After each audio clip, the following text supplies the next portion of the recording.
Hello friends, this is Rizwan Khan. Welcome to my channel. और इस video में हम लोग एक रेस्टोरेंट मेन्यू ऐप बनाने वाले हैं जिसमें हम लोग एक डेटा सेट लेंगे और उसको इस तरह से शो कराएंगे कि ये तमाम मेन्यूज़ कैटेगरी वाइज शो हो जाएंगे। ठीक है, ये आपको मेन्यू टैब्स दिख रहे हैं। ठीक है, खूबसूरत से मेन्यू टैब्स हैं। जैसे ही आप इसके ऊपर क्लिक करेंगे तो इसके जो कैटेगरी है वो चेंज होके हमारे पास इस कैटेगरी से जो हमारे पास मेन्यू मैच करेगा वो हमें शो हो जाएगा। ठीक है, जैसे हम लंच में आप देखना चाहते हैं, ये लंच में हमारा मेन्यू है और इसी तरीके से शेक्स में हमारे पास ये मेन्यू है।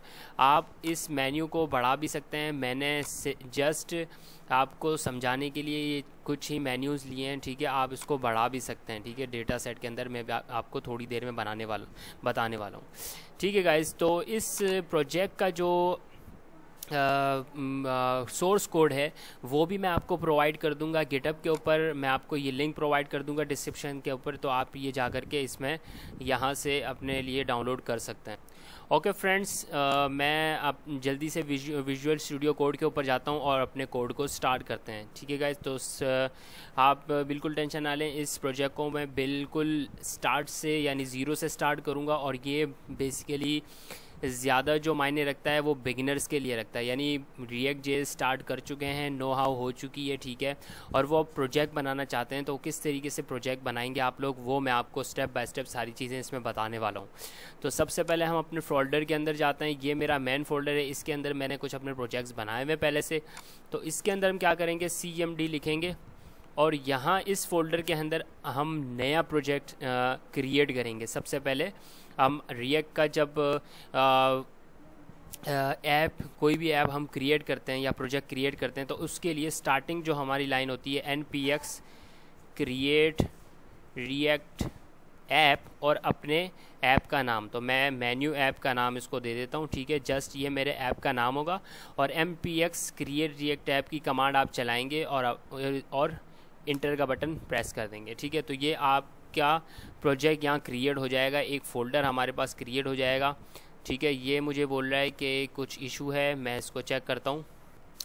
ओके गाइज़, यहाँ मेरे पास अभी जो है मेरा प्रोजेक्ट स्टार्ट हो चुका है। आपने लिखना है npx क्रिएट, ये स्पेलिंग आपने सही से चेक करनी है, CREATE और रिएक्ट ऐप, और इस तरीके से अपने ऐप का नाम दे देना है। ठीक है, तो नेम देने के लिए भी कुछ रिस्ट्रिक्शंस हैं कि ये नेम में कोई कैपिटल लेटर नहीं आना चाहिए या कोई इस तरीके से वर्ड नहीं आना चाहिए जो रिएक्ट से रिलेटेड जो इसके कीवर्ड होते हैं। ठीक है, जस्ट सिंपल सा आपने नाम रखना है और इसी तरीके से स्मॉल लेटर्स में आपने अपना नाम लिखना है। ठीक है, ये थोड़ी देर में मेरा जो रिएक्ट प्रोजेक्ट है या रिएक्ट ऐप है ये अभी क्रिएट हो जाएगी और फिर हम अपने फोल्डर के अंदर जाएंगे और अपना काम स्टार्ट करेंगे। ये 1-2 मिनट लेता है, जब तक मैं अपनी वीडियो को पोस्ट कर लेता हूँ और थोड़ी देर में मिलते हैं। वेलकम बैक फ्रेंड्स, ये मेरा रिएक्ट ऐप का फ़ोल्डर जो है वो क्रिएट हो चुका है। जस्ट मैं अब क्या करूँगा, ये कह रहा है कि CD हमने क्या करना है, यहाँ लिखना है CD और जो हमारे प्रोजेक्ट का नाम था यानी मेन्यू ऐप मैंने रखा था, जस्ट आपने ये राइट करना है और इंटर कर देना है। ठीक है, और अब हम अपने विजुअल स्टूडियो कोड के ऊपर जाएंगे। विजुअल स्टूडियो कोड के ऊपर जाने के लिए जस्ट आपने कोड और डॉट ये आपने राइट करना है और इंटर का बटन दबा देना है। अगर आपके सिस्टम के अंदर विजुअल स्टूडियो कोड इंस्टॉल होगा, ये जो एडिटर है ये इंस्टॉल होगा, डायरेक्ट आपका प्रोजेक्ट इस पर ये ओपन कर देगा। उसके लिए मैं आपको बताता चलूँ कि आप इसको डाउनलोड कर सकते हैं। ठीक है, जस्ट लिखेंगे आपने विजुअल स्टूडियो कोड और डाउनलोड, जैसे इसके ऊपर आपने इंटर करना है और इसकी ऑफिशियल वेबसाइट के ऊपर जाना है और आपने इसको डाउनलोड करके इंस्टॉल कर देना है। इसके अलावा मैं आपको ये बताता चलूँ कि अगर आप रिएक्ट जेएस के ऊपर काम कर रहे हैं, वैसे तो अगर आप पहले काम कर चुके हैं, यानी बिगनर्स के लिए ये बात बहुत इंपॉर्टेंट है कि आपके सिस्टम के अंदर Node.js डाउनलोड होना इंस्टॉल होना बहुत ज़रूरी है। तो Node.js को आपने सबसे पहले यहाँ जा कर के डाउनलोड करना है। ठीक है, इस ऑफिशियल वेबसाइट के ऊपर यहाँ जा कर के आपने इसको क्या करना है, डाउनलोड करना है अगर आप विंडोज़ इंस्टॉलर हैं, और इस तरीके से बाकी इंस्टॉलर्स के लिए भी ऑप्शन है। ठीक है, तो इस जस्ट आपने डाउनलोड करना है और इंस्टॉल का जो स्टेप्स हैं वो भी बहुत इजी हैं। जस्ट आपने नेक्स्ट ऐड करके इसको इंस्टॉल कर देना है। बताने का मकसद ये है कि Node.js आपके सिस्टम में होना बहुत ज़रूरी है, वरना आपका जो प्रोजेक्ट है ना क्रिएट होगा ना npm वर्क करेगा उसके ऊपर। ठीक है, ओके गाइस, तो इसके बाद हम लोग अपने प्रोजेक्ट के अंदर जाते हैं और इस सोर्स फोल्डर के अंदर हम जा करके, आपने नोड मॉड्यूल्स को नहीं छेड़ना, ठीक है। पब्लिक के अंदर सिर्फ हमारी इमेजेस का एक फ़ोल्डर आएगा, जस्ट सही है। और ये जो सोर्स फोल्डर के अंदर हमारा सारा का सारा काम होगा, ठीक है। ये package.json है जो हम पैकेजेस अपने इंस्टॉल करते हैं। जैसे हम इस प्रोजेक्ट के अंदर बूटस्ट्रैप, रिएक्ट बूटस्ट्रैप का इस्तेमाल करने वाले हैं, तो अभी हम इंस्टॉल करेंगे थोड़ी देर में, तो आपको पता चल जाएगा कि package.json के फ़ाइल के अंदर ये इंस्टॉल होके हमें शो हो जाएगा, ठीक है। तो सबसे पहले हम सोर्स फोल्डर में जाते हैं और वहाँ एक फ़ोल्डर क्रिएट करते हैं कंपोनेंट्स के नाम से, सही है। कंपोनेंट्स के नाम से आपने फ़ोल्डर क्रिएट किया और उसके अंदर सबसे पहले मैं फ़ाइल बनाता हूँ menu.js के नाम से, ठीक है। ये एक्सटेंशन है, JSX भी आप लिख सकते हैं और JS भी आप लिख सकते हैं, ठीक है। menu.js के नाम से मैंने एक फ़ाइल बनाई, ओके गाइस। अच्छा, ये इस तरह से क्यों शो हो रही है भाई, मैं ज़रा चेक करता हूँ, शायद स्पेलिंग मिस्टेक या डॉट में कोई मसला है, तो आपने डॉट देना है, कॉमा दिया हुआ था, सॉरी गाइस। तो menu.js ये आके ये बता रहा है कि ये JS की फ़ाइल है, इसका मतलब ये, ठीक है। JS की फ़ाइल, menu.js की फ़ाइल में क्रिएट हो चुकी है। इसके अंदर एक और फाइल क्रिएट करेंगे कैटेगरीज़ के नाम से, ठीक है। वो मैं ये आपको थोड़ी देर में बताऊंगे कि ये कैटेगरीज़ के लिए हम क्यों ये फ़ाइल बना रहे हैं, ठीक है। categories.js के नाम से हमने एक फ़ाइल बनाई और एक फ़ाइल बनाएंगे data.js के नाम से, ठीक है। data.js के नाम से, जिसमें हमारा डेटा होगा, ठीक है, जो हम यूज़ करेंगे, ठीक है। तो अभी मैं रैंडम सा डेटा आपके लिए यहाँ बना देता हूँ। ओके गाइज़, मैंने रैंडम डेटा अपने लिए क्रिएट कर दिया है, जिसमें मैंने इसको नाम दिया है मेन्यू का, ठीक है। और उसके अंदर सबसे पहले मैंने एक आईडी रखी है, यानी जो हमारी कैटेगरीज़ होंगी, जो हमारा मेन्यू होगा, उसकी सबसे पहले आईडी आएगी, उसका एक टाइटल आएगा, उसके अंदर कैटेगरी आएगी। कैटेगरी से हम लोग अपनी जो मेन्यू टैब्स हैं उसको चेंज करवाएंगे कि भाई ब्रेकफास्ट में ये मेन्यू आना चाहिए, इसके बाद लंच में ये वाला मेन्यू आना चाहिए, ठीक है। इसी तरीके से जो है कैटेगरीज़ वाइज हमने क्या कर दी, इसमें कैटेगरीज के एक ऑप्शन बना दिए कि भाई इसके हिसाब से हम लोग अपनी मेन्यू टैब्स को चेंज कर सकते हैं। फिर मैंने एक इसके अंदर एक और प्रॉपर्टी रखी प्राइस के नाम से, ठीक है। और बेसिकली ये ऑब्जेक्ट है, ये एक ऑब्जेक्ट मैंने बना दिया और जस्ट ये एक हमारा एक सिंगल मेन्यू होगा, ठीक है। और इस मेन्यू के अंदर इस ऑब्जेक्ट्स को मैंने फिर एक अरे के अंदर पास करा दी। आप देख सकते हैं ये ऑब्जेक्ट्स हैं और ये एक अरे है, ठीक है। यानी ये इसका मतलब क्या हुआ, ये अरे ऑफ ऑब्जेक्ट्स है। ये जो अरे है ये अरे ऑफ ऑब्जेक्ट्स हैं, क्योंकि इसके अंदर हमारे पास मल्टीपल ऑब्जेक्ट्स हैं। ये जो आपको दिख रहे हैं ये ऑब्जेक्ट्स हैं, ठीक है। इसके अंदर फिर मैंने प्राइस के अलावा इमेजेस को भी जो है वो लिंक करा दी है। अभी मैं इमेजेस का एक फ़ोल्डर यहाँ क्रिएट करूँगा, उसमें तमाम इमेजेस हमारे पास सेव होंगी जो हम इस प्रोजेक्ट में यूज़ करने वाले हैं। और इसके अंदर हमने एक डिस्क्रिप्शन को भी सेव करा दिया, ठीक है गाइज। तो इसके बाद हम लोग चलते हैं अपनी मेन फाइल के ऊपर app.js के ऊपर, ठीक है। app.js के अंदर हम लोग क्या करेंगे, सबसे पहले इस वाली जो ये वाली जो क्लास है इसको हम हटा देंगे और मैं ऐसा करता हूँ कि इस हेडर को ही यहाँ से डिलीट कर देता हूँ, क्योंकि इसकी हमारे पास कोई ज़रूरत नहीं है फ़िलहाल। तो इसको मैं एक नाम दे देता हूँ, कंटेनर का नाम देता हूँ। और कंटेनर किस चीज़ का है भाई, बूटस्ट्रैप का है। तो बूटस्ट्रैप के लिए हमें क्या करना चाहिए, सबसे पहले बूटस्ट्रैप को इंस्टॉल कर लेना चाहिए, ठीक है। तो उसके लिए चलते हैं हम ब्राउज़र के ऊपर और आपने लिखना है बूटस्ट्रैप रिएक्ट npm और इसकी ऑफिशियल वेबसाइट पे जा करके आप इससे हेल्प भी ले सकते हैं, ठीक है। तो जस्ट आपने क्या करना है, इस लाइन को आपने कॉपी करना है, npm इंस्टॉल रिएक्ट बूटस्ट्रैप और बूटस्ट्रैप, ठीक है। तो आपने इसको क्या करना है, अपने प्रोजेक्ट के फाइल टर्मिनल में जा कर के इसको पेस्ट कर देना है और इंटर का बटन प्रेस कर देना है। और ये जो है हमारे पास क्या होगा, ये अब इंस्टॉल हो जाएगी इसके अंदर, जस्ट सही है। और इसके बाद इसी वेबसाइट पे आना है, ऑफिशियल वेबसाइट पे बूटस्ट्रैप की, और इस लाइन को आपने क्या करना है, इंपोर्ट करवा देना है अपनी app.js के अंदर। यहाँ से कॉपी किया, app.js के फाइल में हम लोग गए और इसके टॉप पर हम लोगों ने इसको इंपोर्ट करा दिया। यानी ये बूटस्ट्रैप की जो फाइल थी हमारे पास जो इंस्टॉल हुई है, थोड़ी देर में हो जाएगी, package.js के अंदर भी ये शो हो जाएगी यहाँ, ठीक है। जैसी ये इंस्टॉल होगी, ये देखिए यहाँ पर ये अभी शो हो जाएगी। ये देखिए बूटस्ट्रैप 5.2.0 हमारे पास इंस्टॉल हो चुका है, यहाँ ये पैकेजेस के फाइल के अंदर शो हो चुका है। ठीक है, इसका मतलब ये इंस्टॉल हो चुका है और इसको हमने app.js के अंदर इंपोर्ट भी करा दिया है। उसके बाद हम क्या करेंगे, ये जो हमने मेन्यू की फ़ाइल बनाई थी ना, ये वाली, इसके ऊपर जाते हैं और जस्ट हम लोग लिखते हैं RAFC। ये हमारे पास रिएक्ट एरो फंक्शन क्रिएट कर देगा हमारे पास। ठीक है, इसने नहीं किया, थोड़ा सा ये मेरे ख्याल से स्लो चल रहा है मेरा जो सिस्टम है। जस्ट आपने लिखना है RAFC। ये हमारे पास क्या हो चुका है, एक रिएक्ट एरो फंक्शन, इसको कहते हैं एरो फंक्शन, और हमारे पास इस तरह से ये क्रिएट हो चुका है। अगर आप ये RAFC से आपको मालूम नहीं है इसके बारे में, तो आपने जस्ट जाना है इस इंस्टॉलेशन के ऊपर, इस आइकन के ऊपर क्लिक करना है और यहाँ आपने लिखना है ES6। ठीक है, ES6 रिएक्ट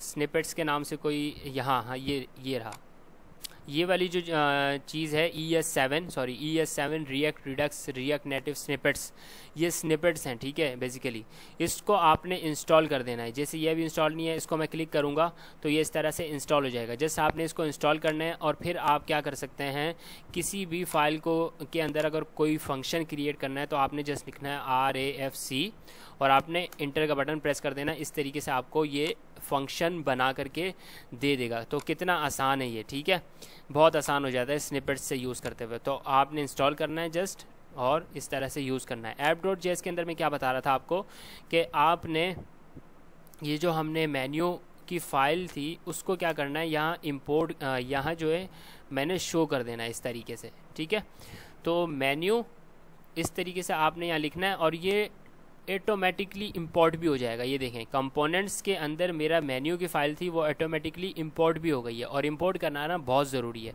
ठीक है, तो ये जो है इस तरीके से ऑटो इंपोर्ट कैसे हुआ, इसके लिए भी मैंने एक्सटेंशन यूज़ की हुई है, यानी इंस्टॉल की हुई है। ठीक है, तो आपने लिखना है ऑटो इंपोर्ट। अब देखिएगा ये भी मेरे पास क्या है, इंस्टॉल है, पहले से इंस्टॉल की हुई है मैंने। ठीक है, तो ये आप याद रखिएगा कि इसको भी आपने इंस्टॉल करना है। बहुत इजी है, इससे आपका काम बहुत इजी हो जाता है। ठीक है, और इस मेन्यू की फ़ाइल के ऊपर हम लोगों ने क्या शो कराना है, कैटेगरीज। ओके, इस मेन्यू के ऊपर हम लोगों ने अपनी कैटेगरीज़ को शो कराना होगा। जैसे मैंने आपको बटन दिखाए थे, वो कैटेगरीज़ के थ्रू कैटेगरीज़ की फ़ाइल में हम लोग शो कराएंगे। तो ये देखिए मेरे पास ऑटो इंपोर्ट कैटेगरीज़ भी हो चुका है। ठीक है, इंपोर्ट क्या हो चुका है, मेन्यू की फ़ाइल, कंपोनेंट्स के अंदर मेन्यू की फ़ाइल है और कैटेगरीज़ के नाम से जो फ़ाइल है वो भी कंपोनेंट्स के अंदर है, तो वो भी इस तरीके से मेरे पास ऑटो इंपोर्ट हो चुकी है। ठीक है, वो मैंने आपको बता दिया तरीका कैसे ऑटो इंपोर्ट होगी। इसके बाद हम लोग यूज स्टेट हुक का यूज़ करेंगे और उससे पहले हम लोग इंपोर्ट कराएंगे हमारा जो डमी डेटा मैंने अभी थोड़ी देर पहले बनाया था data.js के नाम से। तो मैं जस्ट क्या करूँगा, यहाँ लिखूँगा डेटा, और ये आपके नाम जो है ना बहुत सेम होने चाहिए। ठीक है, तो यहाँ जो आपने नाम दिया होगा ना तो वो आपने यहाँ भी लिखना है, वरना कुछ ना कुछ एरर आपको शो हो जाएगा। डेटा फ्रॉम कंपोनेंट्स की फ़ाइल के अंदर हमारे पास क्या है, डेटा का जो फाइल है, डेटा की जो फाइल है उसको हमने इंपोर्ट करा दिया, जस्ट सिंपल। और इसके अंदर हम लोग अब क्या करेंगे, यूज स्टेट हुक का यूज़ करेंगे। और यूज स्टेट हुक के अंदर सबसे पहले जो है हमारे पास एक वेरिएबल आता है जिसके अंदर हम इनिशियल स्टेट को हम स्टोर कराते हैं। तो मैं क्या करता हूँ, मेन्यू आइटम्स के नाम से एक वेरिएबल बनाता हूँ, मेन्यू आइटम या आइटम्स जो भी आप देते हैं, और उसके बाद एक फंक्शन आता है इसके अंदर सेट मेन्यू आइटम्स। ठीक है, इस तरीके से आपने क्या करना है, ये आपने फंक्शन का नाम दे दिया। तो ये भी आप बात याद रखिएगा कि सबसे पहले हमारे पास वेरिएबल आता है जिसमें हमारे पास इनिशियल डेटा स्टोर कराते हैं हम लोग। ठीक है, इनिशियल स्टेट यानी स्टोर कराते हैं।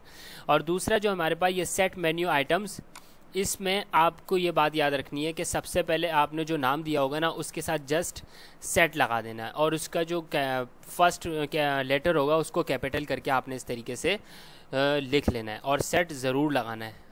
हमेशा जब आप यूज स्टेट यूज़ करेंगे तो उसके अंदर जो वेरिएबल होगा उसके बाद जो सेट, जो भी आपने फंक्शन बनाना है उसके साथ सेट लगाना बहुत ज़रूरी है। सेट लिखना हमेशा आप सेट लिखेंगे। ठीक है, और ये है यूज़ स्टेट हुक।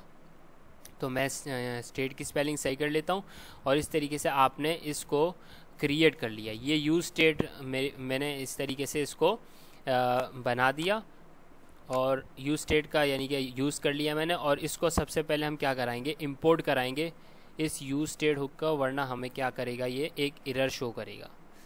जस्ट मैं इसको इंपोर्ट कराने लगा हूँ। यूज़ स्टेट की स्पेलिंग भी ठीक होनी चाहिए आपकी। और कहाँ से इंपोर्ट हो रहा है, ये बेसिकली रिएक्ट का अपना ही हुक है, तो इसके अंदर हमें क्या करना है, रिएक्ट इस तरीके से फ्रॉम रिएक्ट हम कहेंगे import use state from react. Okay, और इसके अंदर अब मैं क्या पास कराऊंगा, ये जो डेटा है ना, इसके अंदर मैं ये पास कराने वाला हूँ। ठीक है, इस डेटा को आप कोई और नाम भी दे सकते हैं। ठीक है, आप इसको कोई और नाम भी दे सकते हैं। मिसाल के तौर पे आइटम्स का अगर मैं नाम इसको देना चाहूँ तो आइटम्स का नाम भी इसको आप दे सकते हैं। इसका मैं जो कैपिटल फर्स्ट वर्ड है वो कैपिटल नहीं रखना चाहता, तो जस्ट मैं इसको आइटम्स के नाम से क्या कराता हूँ, स्टोर करा इस तरीके से। इस यूज स्टेट के अंदर मैंने इस आइटम्स का जो डेटा था, यानी ये जो मैंने डेटा बनाया हुआ था, उसको मैंने इस यहाँ पास करवा दिया। ठीक है, अब मैं क्या करूँगा, इस मेन्यू के अंदर अपना जो डेटा है मेरा, ठीक है, इस मेन्यू आइटम्स के अंदर मैं अब इसको प्रॉप्स करवाने लगा हूँ, यानी एक कंपोनेंट से दूसरी कंपोनेंट्स के अंदर मैं अपना डेटा पास करवाने वाला हूँ। तो इसको आपने क्या करना है, जस्ट तो उसके लिए मैं इस मेन्यू आइटम्स को जिसके अंदर ये सारा डेटा सेव है, ठीक है, इस मेन्यू आइटम्स के वेरिएबल को मैं इस तरीके से पास करा दूंगा। और ये जो मेन्यू आइटम्स है ना, ये वाला, ये बेसिकली ये वाला वेरिएबल है, इसके अंदर ये वाला वेरिएबल आता है। और इस वेरिएबल को आप कोई सा भी नाम दे सकते हैं। इसको आप आइटम्स का भी नाम दे सकते हैं, कोई सा भी नाम, इसको आप अपना नाम भी दे सकते हैं। ठीक है, समझाने के लिए मैं आपको बता रहा हूँ कि इसको आप कोई सा भी XYZ का नाम दे सकते हैं। लेकिन इसके अंदर जो चीज़ आपने पास करवानी है, मिसाल के तौर पर मुझे इस वक्त ये वेरिएबल पास कराना है जिसके अंदर ये वाला डेटा स्टोर है, तो वो मैं इसके अंदर पास करवा रहा हूँ और उसको मैंने नाम दी थी आइटम्स। अब मैं menu.js के फाइल के अंदर जाऊँगा, ठीक है, और मैंने क्या पास कराया था, आइटम्स के नाम से, क्या, हाँ, आइटम्स जो मैंने यहाँ क्रिएट किया था, ठीक है, app.js के अंदर, इस आइटम्स को आपने इस तरीके से कर्ली ब्रैकेट के अंदर आइटम्स इस तरह से लिख लेना है। ठीक है, इसके बाद मैं क्या करूँगा, यहाँ आऊँगा और इसके अंदर एक क्लास क्रिएट करेंगे हम लोग। यहाँ मैं इस क्लास को नाम देने लगा हूँ कंटेनर का। ठीक है, और इसके अंदर आ जाएगी एक रॉ, एक डिव लगा करके। बेसिकली मैं ये क्या कर रहा हूँ, बूटस्ट्रैप की क्लासेस का इस्तेमाल कर रहा हूँ। ठीक है, तो इसके अंदर आ जाएगी रॉ। जस्ट इसको मैं इस तमाम चीज़ को एक मैन के टैग के अंदर स्टोर करवाने लगा हूँ। इसको Ctrl+X से मैंने क्या किया, कॉपी कर लिया। ठीक है, और इसके अंदर आप सेक्शन का भी टैग लगा सकते हैं। ठीक है, और मेन का टैग भी आप इस तरह से लगा सकते हैं। तो मैं क्या करूँगा, इस तरह से इसके अंदर एक मैन का टैग लिखूँगा और उसके अंदर अपनी जो मैंने कोड किया था वो पास करा दिया, जस्ट सिंपल। और इसके अंदर मैं क्या करूँगा, एक कर्ली ब्रैकेट लूँगा और इस आइटम्स के ऊपर एक मैप का मेथड लगा दूँगा जो मेरे तमाम डेटा को मैप करवा देगा। ठीक है, मैप यानी कि 1 by 1 सारा डेटा जो है वो मैप हो जाएगा मेरा।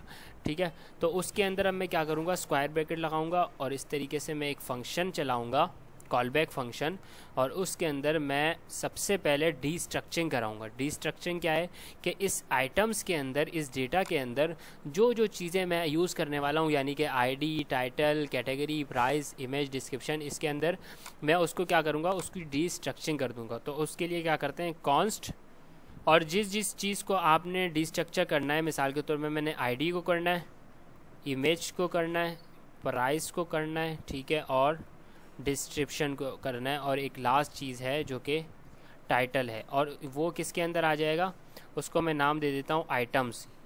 और यहाँ भी मैं आइटम्स को पास करा देता हूँ, आइटम्स नहीं, सॉरी, मैं आइटम को ही पास करा देता हूँ। जस्ट एक सिंपल ये आइटम होगा। तो इस तरह से मैंने इसको डीस्ट्रक्चरिंग करा दी। यहाँ डॉट नहीं, यहाँ कॉमा आएगा, इसीलिए ये एरर शो कर रहा है मुझे। ठीक है, इसके बाद अब मैं क्या करूँगा, मैं रिटर्न कराऊंगा, ठीक है, कुछ ना कुछ तो मुझे रिटर्न कराना पड़ेगा, यानी शो कराना पड़ेगा। अब ये मेरा आइटम्स डॉट मैप ये एक मेथड चल गया जिसके अंदर मैंने डिस्ट्रक्शन करा दी, ठीक है, और इसके अंदर मैंने जो जो इस डेटा के अंदर मौजूद था यानी आईडी, टाइटल, प्राइस मैं आपको पहले ही बता चुका हूँ, और इसकी मैंने डिस्ट्रक्शन करा दी सिंपल। अब मैं एक और डिव लूँगा, ठीक है, और उस डिव के अंदर मैं क्या करूँगा, एक क्लास नेम दे दूँगा। क्लास नेम देने के बाद मैं उसको कॉल 6 में तोड़ दूँगा। ये बेसिकली बूटस्ट्रैप की क्लास है, आपको उम्मीद करता हूँ कि ये बूटस्ट्रैप की नो हाउ होगी और अच्छी समझ होगी बूटस्ट्रैप की, ठीक है, तो इसीलिए ज़्यादा उस पर मैं फोकस नहीं दे रहा हूँ। और इसके अंदर इसके बाद मैं क्या पास कराऊँगा, आईडी, ठीक है, और इसके अंदर आईडी इज़ इक्वल आईडी नहीं, की जो मेरी यूनिक होती है, और वो आपको पता है कि क्या होती है, जो आईडी है वो तमाम मेन्यू की यूनिक आईडी है। इसकी 2 है, इसकी 3 है, इसकी 4 है, यानी आईडी क्या है, ये यूनिक होती है हर जगह, ठीक है। और इसके बाद हम लोग क्या कराएंगे, एक और डिव लेंगे, ठीक है, एक और डिव लेने के बाद हम लोग क्या करेंगे, इसमें अपने इमेज को पास करा देंगे। इसको भी थोड़ी देर में एक क्लास देने वाला हूँ, लेकिन इसके अंदर मैं इमेज का टैग सबसे पहले लगाता हूँ, और इस इमेज के अंदर सोर्स क्या कराऊँगा, मैं अपनी इमेज को पास करा दूंगा। तो इस तरीके से मैंने ये जो इमेज थी थोड़ी देर पहले मैंने अभी डिस्ट्रक्शन की थी, अगर डिस्ट्रक्शन नहीं करेंगे ना बेसिकली, तो हम लोग क्या करेंगे फिर आइटम डॉट इमेज करके हमें लिखना पड़ेगा। तो उससे बचने के लिए मैंने जस्ट इस आइटम के अंदर ये सारी चीज़ें क्या करा दी, डिस्ट्रक्शन करा दी सिंपल। आपने अगर कोई और प्रोजेक्ट देखे हो या किए हो तो उसमें आपने ये देखा होगा कि item dot image, item dot ID, इस तरीके से आप लोग करते होंगे। तो उससे बचने के लिए मैंने डिस्ट्रक्शन कराई है, और मुझे थोड़ा ये है कि आपको थोड़ी बहुत नो हाउ होगी डिस्ट्रक्शन के बारे में, ठीक है। तो ये डिस्ट्रक्शन सिंपल ये है। इसके बाद हम लोग क्या कराएंगे, H4 के अंदर, H4 के टैग के अंदर हम लोग अपना टाइटल पास करा देते हैं, ठीक है, टाइटल पास करा देते हैं। और उसके बाद हम लोग H6 का एक टैग लेते हैं, ठीक है, और उसके अंदर अपने जो प्राइस है मेरी मेन्यू की, ठीक है, उस के अंदर हमने ये पास करा दिया, प्राइस पास करा दी, ठीक है। अब मैं क्या करता हूँ, चेक करने के लिए जस्ट मैं अपने इस प्रोजेक्ट को स्टार्ट करके देखता हूँ कि भाई मेरा प्रोजेक्ट सही चल भी रहा है या नहीं। ऐसा ना हो कि बहुत सारे एरर्स हों या बग्स हों।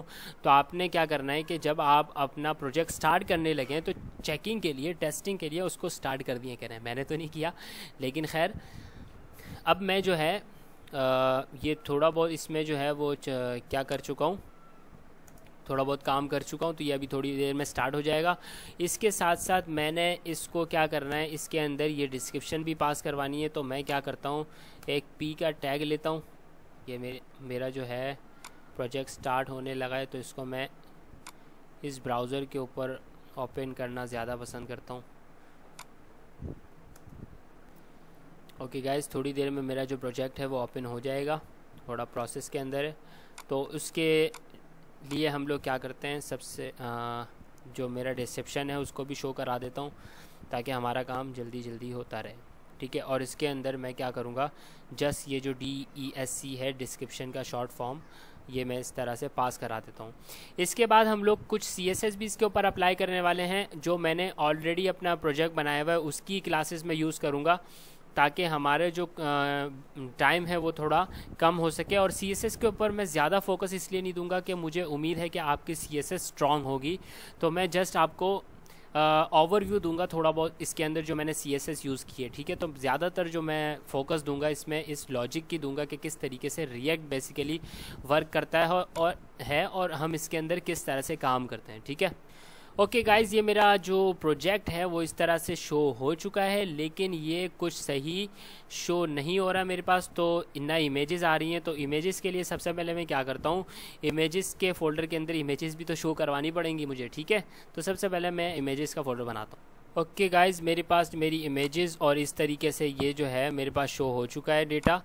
इंपोर्ट करवाया मैंने ये डेटा और इस तरीके से ये मेरे पास डेटा शो हो चुका है। इसके बाद हम इसकी CSS थोड़ी सी देखते हैं कि ये मेरे पास अच्छे तरीके से शो हो जाए, और इसके बाद हम कैटेगरीज़ का काम करेंगे, ठीक है। तो जस्ट मैं क्या करता हूँ, इसके अंदर जो ये डिव है, ये तमाम चीज़ें हैं, इसको मैं Ctrl+X करता हूँ और इसमें एक डिव ओपन करता हूँ, एक न्यू डिव, ठीक है। और इसको मैं नाम दे दूँगा एक क्लास का नाम दे दूंगा जिसके ऊपर हम अपनी CSS को अप्लाई करेंगे। इसको मैं नाम दे देता हूँ मेन डिव। और इसके बाद मैं क्या करूँगा, इसको भी Ctrl+X करूँगा और एक नया डिव ओपन करूँगा और जस्ट इसको इसके अंदर कॉपी कर देंगे, पेस्ट कर देंगे सॉरी। और इसको मैं क्लास का नाम दे दूँगा कंटेंट। जो पहले से मैंने क्लासेस रखी हुई हैं, असल में मैंने CSS इसके ऊपर कुछ अप्लाई की है, तो ये इस तरीके से मेरे पास शो हो रही है, जो कि सही नहीं है। तो मैं चेक करता हूँ कि ये क्या प्रॉब्लम है। ओके गाइज़, इसकी मैंने कुछ सेटिंग कर दी है। सबसे पहले आपने इस मैन के टैग के अंदर एक क्लास को पास करवाना है, ठीक है। उसके अंदर कंटेनर और रॉ को ओपन करना है। जस्ट ये हमने पहले भी ये काम कुछ कर चुके थे, ठीक है। इसके बाद हम लोगों ने इसको एक इसको आर्टिकल के अंदर हमने स्टोर करवा दिया, ठीक है। इसके अंदर एक टैग लगाया आर्टिकल के नाम का, और इसको डिव भी रख सकते हैं आप, कोई मसला नहीं है। और इसके अंदर एक मेन डिव की क्लास दी थी हम लोगों ने, एक मैन इमेज का डिव रखा था जिसके अंदर हम लोगों ने अपनी इमेज को पास कराया। इसके बाद हम लोगों ने एक और डिव लिया जो कि कंटेंट के नाम से, कंटेंट को भी हम लोगों ने क्या किया, इस कंटेंट के अंदर एक और डिव लिया और उसके अंदर टाइटल और प्राइस को रख दिया, ठीक है। और इस कंटेंट के अंदर डिस्क्रिप्शन आएगा। तो इसके ऊपर कुछ CSS मैंने अप्लाई की हुई है, वो मैं आपको जल्दी से समझा देता हूँ। और अपना जो मेरे पास इस तरीके से शो हो रहा है, ये भी आप देख सकते हैं, बहुत खूबसूरती से शो हो रहा है। तो उसकी जो वजह है, इसके ऊपर मैं पहले से CSS अप्लाई कर चुका हूँ, तो मैं आपको वो दिखा देता हूँ सबसे पहले, ठीक है। ये देखें, प्रोडक्ट स्पेस को, ये जो मेरे पास menu.js की इसकी मेन क्लास थी, ये वाली क्लास, इसके ऊपर मैंने क्या अप्लाई किया हुआ है, कुछ पैडिंग दी हुई है इसको। और इस मेन डिव के ऊपर display flex, justify content, space between, ये प्रॉपर्टीज़ लगाई हुई हैं। ये मेन डिव कौन सा है, ये वाली क्लास है। इस क्लास को मैंने क्या किया हुआ है, डिस्प्ले फ्लेक्स लगाया हुआ है, ठीक है। इसके बाद ये जो डॉट टाइटल है, यानी टाइटल की जो क्लास है, इसके ऊपर भी मैंने display flex, justify content, space between, flex box की प्रॉपर्टीज़ हैं, सिंपल, और कुछ भी नहीं है, लंबा चौड़ा इसके अंदर कोई कोड नहीं है। CSS उम्मीद करता हूँ आपकी बहुत स्ट्रांग होगी। इस क्लास को मैंने क्या किया हुआ है, डिस्प्ले फ्लेक्स लगाया हुआ है, तभी ये इस तरह से शो हो रही है, एक दूसरे के सामने शो हो रही है, ठीक है। डिस्प्ले फ्लेक्स का काम क्या होता है कि एक दूसरे के, यानी इस तरह से हम लोग इसको शो करा सकते हैं एक रॉ के अंदर, ठीक है। तो ये फ्लेक्स के अंदर दिख रही हैं, ठीक है। इसके बाद हम लोगों ने क्या CSS अप्लाई की है, जस्ट ये जो कंटेंट के अंदर P मौजूद है, कौन सा कंटेंट, इस कंटेंट की क्लास के अंदर जो P है, डिस्क्रिप्शन बेसिकली, ठीक है, उसको भी मैंने कुछ प्रॉपर्टीज़ इसके ऊपर CSS अप्लाई की हुई है। फिर कंटेंट को मैंने थोड़ी सी पैडिंग दी है कंटेंट की क्लास को। मैन इमेज के अंदर जो इमेज है उसको मैंने विड्थ 250 पिक्सल और हाइट 190 पिक्सल, ठीक है। इसको आप बढ़ा भी सकते हैं और कम भी कर सकते हैं, ठीक है। और कंटेंट के अंदर जो H4 है बेसिकली, तो उसको मैंने फ़ॉन्ट साइज़ 22 पिक्सल और टेक्स्ट ट्रांसफॉर्म जो है वो कैपिटलाइज़ किया हुआ है। ये देख सकते हैं आप कंटेंट के अंदर जो H4 है, ठीक है। और इसी तरीके से मैंने फ़िल्टर आइटम्स के ऊपर भी, ये फ़िल्टर आइटम्स का काम अभी नहीं है, ये थोड़ी देर में जब हम कैटेगरीज़ का काम करेंगे तो उसमें आएगा। तो उम्मीद करता हूँ यहाँ तक आपको बहुत अच्छे से समझ आया होगा किस तरीके से हम लोगों ने ये काम किया है, किस तरीके से हम लोगों ने डेटा एक कंपोनेंट से दूसरे कंपोनेंट के अंदर प्रॉप्स के थ्रू पास करवाया, ठीक है। तो मैं आपको वंस अगेन दोबारा बता देता हूँ एक बार, यहाँ से जो मैंने इस आइटम्स को पास करवाया था इस वाले कंपोनेंट से, तो इस आइटम्स को मैंने स्टोर कराया था। इस आइटम्स के अंदर मैंने बेसिकली ये जो मेन्यू आइटम्स है वेरिएबल, और इसके अंदर मेरा जो ये डेटा है जिसके अंदर ये डेटा स्टोर है, उसको मैंने जस्ट यहाँ से पास करवाया और इस मेन्यू आइटम्स के वेरिएबल को इस आइटम्स के अंदर स्टोर करा दिया। इसको कहते हैं प्रॉप, ठीक है। यानी प्रॉप क्या है, एक कंपोनेंट से दूसरे कंपोनेंट के अंदर डेटा पास करवाना है। इसके अंदर फिर हमने क्या करना है, इस तरह से इस फंक्शन के अंदर इसको मैंने कर्ली ब्रैकेट के अंदर वही नाम जो मैंने नाम यहाँ दिया हुआ था, ठीक है, जो वेरिएबल का नाम यहाँ दिया हुआ था उसको हम लोगों ने यहाँ इस तरीके से कैच कर लिया, ठीक है, कर्ली ब्रैकेट के अंदर। और फिर ये आपने देखा कि हम लोगों ने किस तरीके से आइटम यानी मैप का मेथड लगाया इस आइटम्स के ऊपर और ये डिस्ट्रक्शन की है और अपने डेटा को शो करा दिया, सिंपल। इसके बाद हम चलते हैं कैटेगरीज़ के ऊपर कि कैटेगरीज़ में हम लोगों ने कैसे काम करना है। तो जस्ट सिंपल उसके लिए हम एक और यूज स्टेट का जो है वो यूज़ करेंगे। तो उसके लिए मैं क्या करता हूँ, कॉन्स्ट, ठीक है, और इस कॉन्स्ट के अंदर एक वेरिएबल बना देते हैं कैटेगरीज़ के नाम का, जिसका सी जो है वो स्मॉल होगा, कैटेगरीज, और उसके बाद एक फंक्शन आता है जैसे मैंने आपको बताया था, उसकी स्टार्टिंग सेट से करनी होती है, तो सेट कैटेगरीज। ओके, इस तरीके से इसमें आपने क्या करना है, इसको यूज स्टेट इस तरह से डिफाइन कर देना, ये हमारा यूज स्टेट है, ठीक है। और इसके अंदर हम क्या पास करवाने वाले हैं, इसके अंदर हम एक वेरिएबल पास करवाने वाले हैं जिसके जिसके ऊपर हम एक ऑब्जेक्ट बनाएंगे। किस तरह का ऑब्जेक्ट, कि भाई जो कैटेगरीज होंगी ना, मैंने अभी जो प्रोजेक्ट बनाया हुआ था थोड़ी देर पहले, ये जो कैटेगरीज होंगी, ये वाली जो कैटेगरीज होंगी, ये किस तरह से हम मैप कर सकते हैं और ये इस तरह से शो होंगी, तो उसके लिए कुछ ऑब्जेक्ट बनाएंगे, ठीक है। एक नया ऑब्जेक्ट बनाएंगे, उसके ऊपर मैपिंग करेंगे इस कैटेगरीज़ की। जो इस डेटा के अंदर कैटेगरीज जो होंगी वो अपने हिसाब से क्या कर देगा, उसकी मैपिंग कर देगा। जैसे कैटेगरी लंच है इसकी, कैटेगरी शेक्स है इसकी, कैटेगरी ब्रेकफास्ट है इसकी, ठीक है। तो इसी कैटेगरी को यूज़ करते हुए हम लोग एक मैप मेथड बनाएंगे और उसका ऑब्जेक्ट बनाएंगे जो हम लोग पास करा देंगे इस app.js की फ़ाइल का है, इसके अंदर हम लोग पास करा देंगे, ठीक है। तो उसके लिए हम एक वेरिएबल और उसको नाम दे देते हैं ऑल कैटेगरीज़ का, ठीक है। क्यों ऑल कैटेगरी, के जितनी कैटेगरीज होंगी ना उसकी हम अभी मैपिंग करवाने वाले हैं। तो जस्ट मैंने इसको क्या नाम दे दिया, ऑल कैटेगरीज। तो इस आइटम्स के अंदर, ठीक है, आइटम्स के अंदर जितनी भी कैटेगरीज हैं उसको हमने मैप करवाना है और जस्ट उसके ऊपर हम लोगों ने एक फंक्शन चला देना है, एरो फंक्शन, और इसके ऊपर आइटम डॉट कैटेगरी, इस तरीके से हम लोगों ने इसको आइटम डॉट कैटेगरी लिख देना है कि भाई इसके अंदर जो भी आइटम होंगी ना, कैटेगरीज होंगी, उसको आप लोग क्या करना है, मैप करा देना है, ठीक है। और इसके अंदर भी हम लोग आइटम पास करा देंगे इस तरह से, ठीक है। जस्ट मैंने इसके अंदर क्या किया, आइटम लिखा और आइटम डॉट कैटेगरी कर दिया।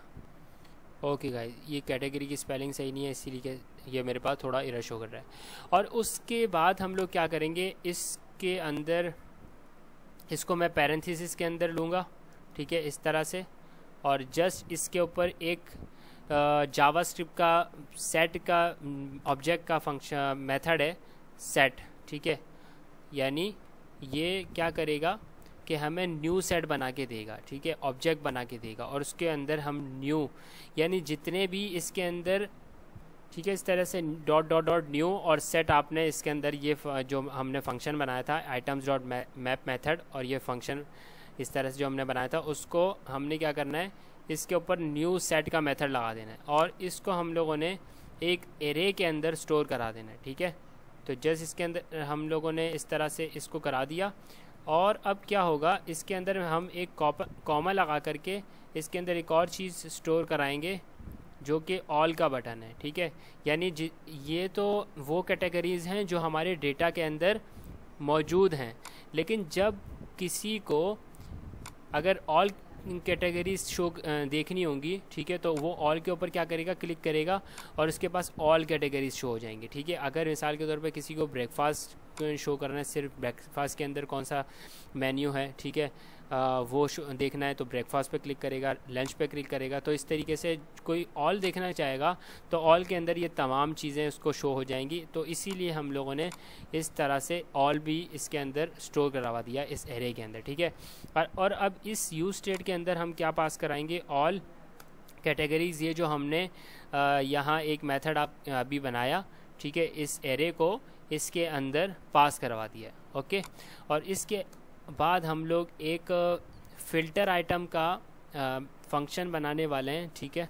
और वो फ़िल्टर आइटम्स का जो फंक्शन है वो क्या करेगा, इसके ऊपर हम एक फ़िल्टर के नाम का मेथड लगाएंगे जो कि हमारे पास कैटेगरीज़ को फ़िल्टर करके हमें इस तरह से शो कराएगा। ये जो वर्क हो रहा है आपके सामने इस तरह से, ये फ़िल्टर के मेथड से हो रहा है कि भाई जितने ब्रेकफास्ट के अंदर जो इस कैटेगरी के अंदर जो चीज़ें लाई करती हैं, यानी ब्रेकफास्ट जिस मेन्यू का नाम, कैटेगरी का नाम ब्रेकफास्ट है, तो वो इस तरीके से फ़िल्टर करके हमें यहाँ शो करवा रहा है, जिसका नाम लंच है, और इस तरह से हमने शेक्स भी यहाँ शो करवा दिया। तो हमने क्या करना है, जस्ट इसको एक फ़िल्टर आइटम्स के नाम से इस फंक्शन को नाम देना है, ठीक है। और इसके ऊपर मैं अप्लाई करने वाला हूँ एरो फंक्शंस, ठीक है। और इसके अंदर मैं एक नया वेरिएबल बनाऊंगा न्यू कैटेगरी के नाम से, या आप कोई सा भी नाम दे सकते हैं, न्यू आइटम्स के नाम से भी आप इसको नाम दे सकते हैं। तो जस्ट मैं इसको क्या करूँगा, इस आइटम्स के ऊपर मैं फ़िल्टर का मेथड लगाने वाला हूँ कि क्योंकि इसी के अंदर हमारे पास क्या है, कैटेगरीज़ मौजूद है, यही हमारे पास डेटा सेट है। तो इसी के ऊपर मैं क्या करूँगा, एक फ़िल्टर का मेथड लगाऊँगा और इसके अंदर इस तरह से मैं क्या करूँगा, एक फंक्शन लगा दूँगा, एक फंक्शन, ठीक है, एरो फंक्शन, जो कि क्या करेगा, आइटम डॉट कैटेगरी को मैच करेगा किसके साथ, कैटेगरी के साथ, ठीक है। तो इस कैटेगरी को हम क्या कर देते हैं, इसको इस तरह से इसके अंदर पास करा देते हैं एज एन आर्ग्यूमेंट, ठीक है। और इस आइटम को, ये जो आइटम है ये यहाँ से आ रहा है, ठीक है। तो इसका मतलब क्या हुआ कि इस आइटम्स के अंदर जितना भी डेटा है उसको फ़िल्टर करो और आइटम डॉट कैटेगरी को क्या कर दो, इस आइटम से मैच करवा दो, ठीक है। जैसे ही कोई क्लिक करेगा, अब ये जो फ़िल्टर आइटम्स है ना, इसको हम एक बटन के अंदर स्टोर करवाएंगे, जैसी उसके क्लिक के ऊपर हम इस आइटम डॉट कैटेगरी को मैच करवाते रहेंगे इस कैटेगरी के साथ, ठीक है। तो item dot category equal to category के भाई, जहाँ ये जो कैटेगरीज़ हैं ये मैच हो गई, जैसे जिसकी कैटेगरी का नाम ब्रेकफास्ट होगा तो ये मैच होके यहाँ हमारे पास शो हो गई, जिसकी कैटेगरी का नाम लंच होगा, item dot category equal to category, जितनी भी कैटेगरीज़ हैं उसकी कैटेगरी का नाम लंच होगा। तो इस तरीके से हमारे पास ये वाला डेटा शो हो जाएगा। तो जस्ट सिंपल इसके अंदर मैंने ये काम किया है, ठीक है। तो इसके अंदर मैं रिटर्न कराने वाला हूँ, इसके अंदर रिटर्न कराने वाला हूँ सेट, इस सेट मेन्यू आइटम्स के अंदर हम लोग क्या पास करा देंगे, फिर ये जो हमने अभी न्यू आइटम्स बनाए हैं, ठीक है, यानी फ़िल्टर हो करके जो भी कोई क्लिक करेगा, अभी एक बटन हम बनाएंगे और उसके अंदर फ़िल्टर आइटम्स को पास करवा देंगे उसके अंदर, ठीक है। तो ये मेरे पास जस्ट क्या है,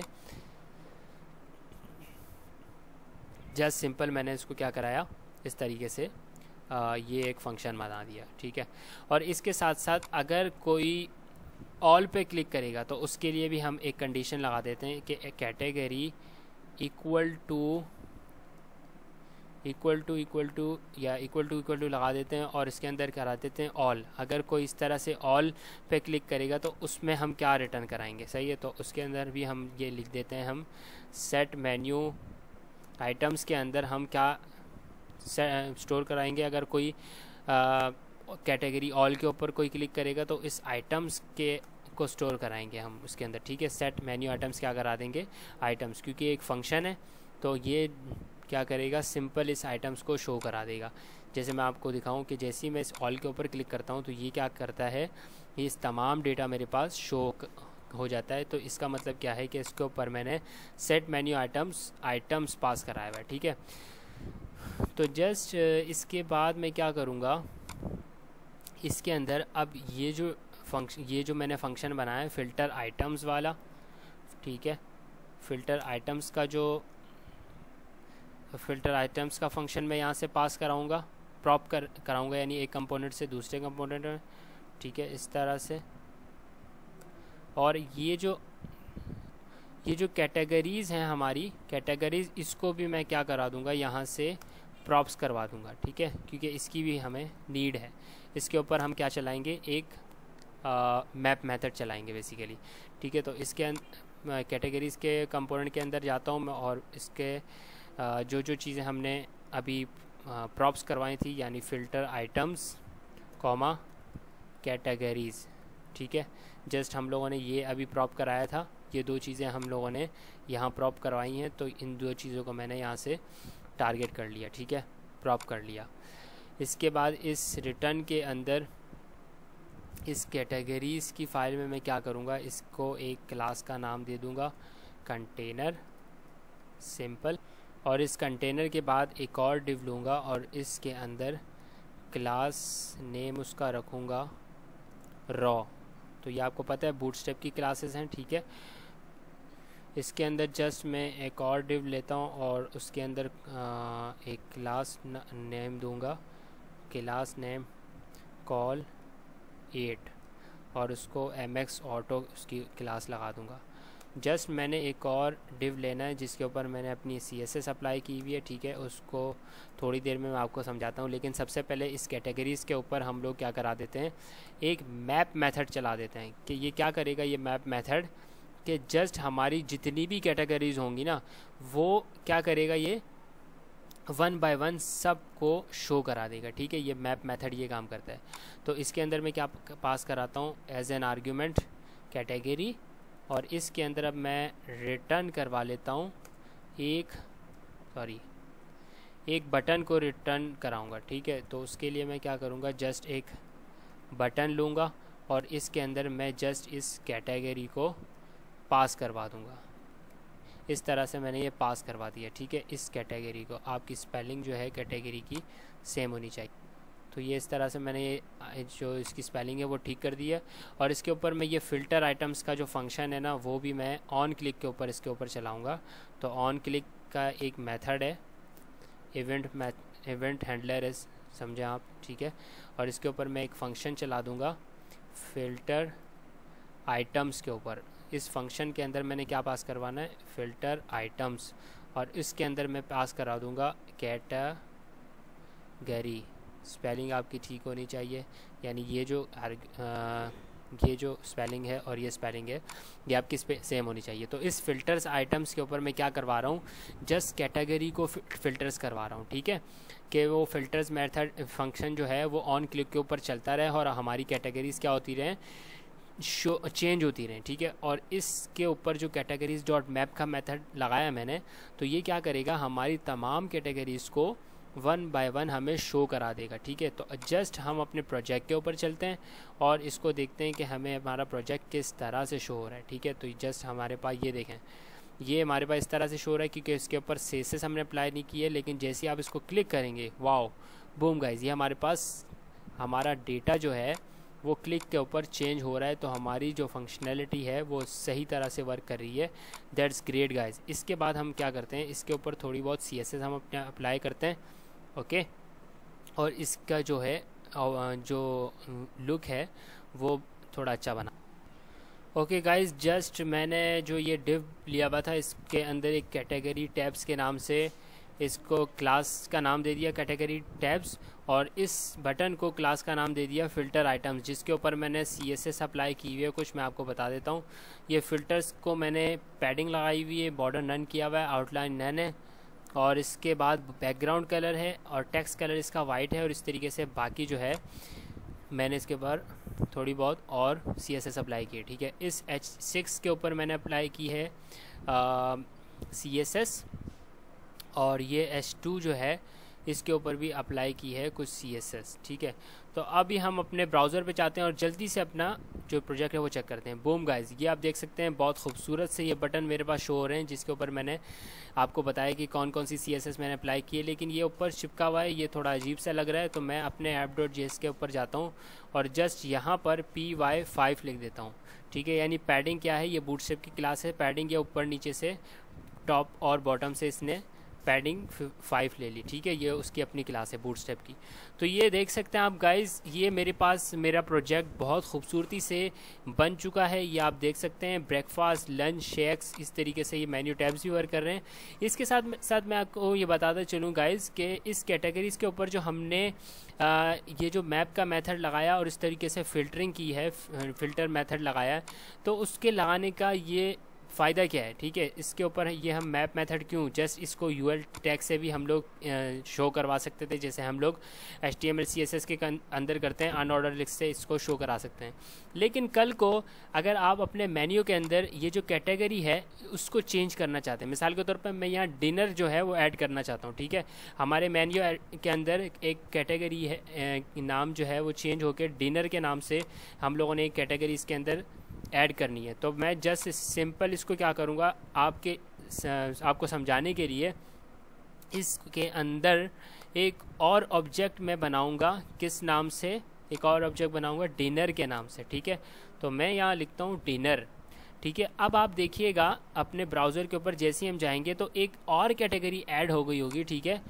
जैसे ही मैं इसको क्या करूँगा, रिफ़्रेश करूँगा, तो ये आप देखेंगे इसके अंदर एक और कैटेगरी ऐड हो गई, ऑटोमेटिकली, क्योंकि इसके ऊपर मैंने मेथड कौन सा लगाया हुआ है, मैप मेथड, जो कि मेरी कैटेगरीज को क्या कर रहा है, मैप कर रहा है ऑटोमेटिकली। ठीक है, इसके ऊपर मैंने कहाँ लगाया था मैप मेथड, ये देखें यहाँ पर एक इस एरे के अंदर एक ऑब्जेक्ट बनाया था इन सब को आइटम्स डॉट मैप और आइटम डॉट कैटेगरी के, भाई इसको इस तरीके से इसका ऑब्जेक्ट बनाओ और उसको एरे करवा दो। और इसके ऊपर फिर एक और मैप मेथड लगाया था, कहाँ पर, इस कैटेगरीज़ के अंदर। इस कैटेगरीज़ के अंदर मैंने कैटेगरीज डॉट मैप मेथड लगा करके इस बटन्स के अंदर 1 बाय 1 सबको शो कराया था। इसका मतलब ये है, ठीक है, मैप मेथड का मतलब ये है कि ये तमाम जो कैटेगरीज़ हैं उसको इस तरीके से लिस्ट में शो करा देगा। ठीक है, जस्ट सिंपल, मतलब ये देख रहे हैं कितना ईजीली मेरा वर्क हो रहा है। अगर मैं HTML के अंदर ये काम करता तो मैं एक और li लेता, फिर उसके अंदर डिनर लिखता, फिर इस तरीके, मतलब इस तरीके से फिर इसकी,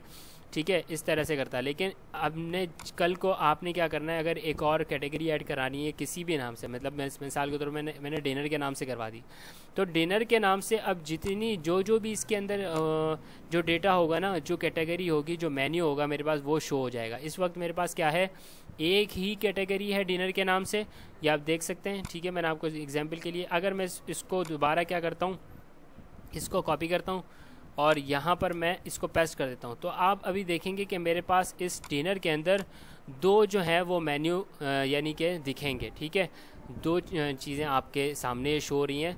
ठीक है, तो इसका फ़ायदा ये है कि जस्ट मैंने इसके अंदर एक कैटेगरी को ऐड करवाना है और वो आपके पास शो हो जाएगा। और उस मैप मेथड का कमाल ये है।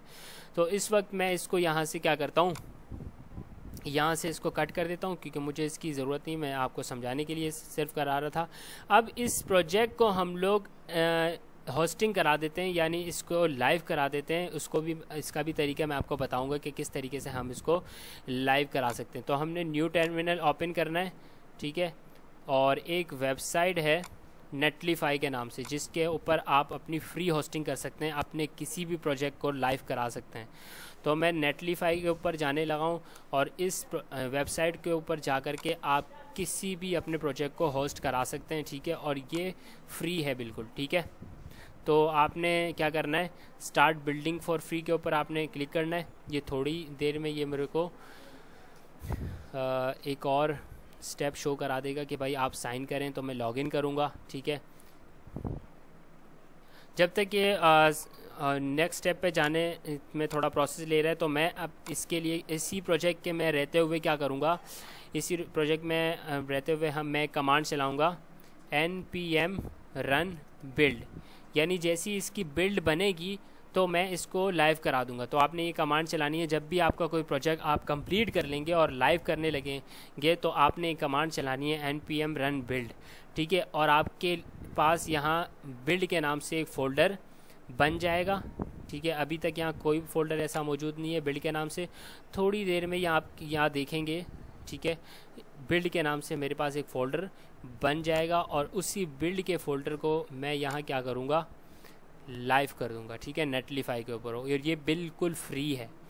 ठीक है, तो ये यहाँ पर मेरे पास, ओके गाइज, मेरे पास ये नेटलीफाई की जो वेबसाइट है, मैंने आपको बताया कि इसकी ऑफिशियल वेबसाइट पे कैसे जाना है।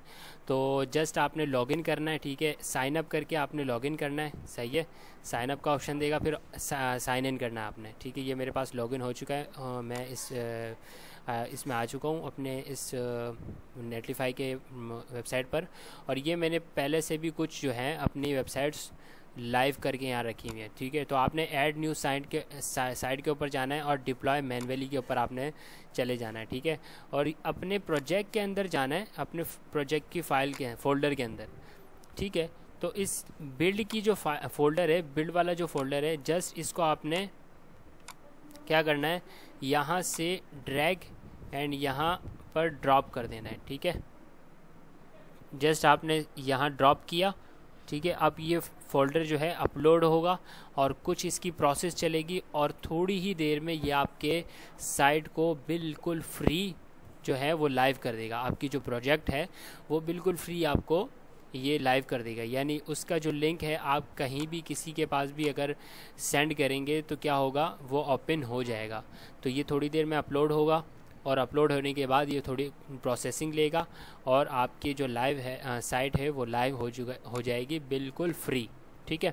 तो ये नेटलिफाई के थ्रू आप अपना कोई भी प्रोजेक्ट जो है वो लाइव कर सकते हैं, ठीक है। थोड़ी देर में होने वाला है। तो आपको ये प्रोजेक्ट किस तरह से लगा या आपको वीडियो किस तरह से लगी गाइस, ये कमेंट में ज़रूर बताएं। और आपको और किस तरह के वीडियोस चाहिए, किस तरह से प्रोजेक्ट आप चाहते हैं, तो मैं उसकी भी वीडियोस आपको जल्द अज जल्द बना कर दूंगा और इसी तरीके से स्टेप बाय स्टेप सारी चीज़ें आपको समझाऊंगा, ठीक है। तो मेरे चैनल को फ़र्स्ट ऑफ ऑल सब्सक्राइब भी करना है आप लोगों ने, और मेरी वीडियोज़ को ज़्यादा से ज़्यादा शेयर करना है और लाइक के बटन को आपने हिट करना है, ठीक है। Thank you for watching guys, thank you very much again. और बस इसको हम थोड़ी देर में अभी देखेंगे, जैसी ये साइट लाइव हो जाती है तो मैं आपको ये जस्ट शो कराऊंगा और अपने इस वीडियो को एंड करेंगे, ठीक है।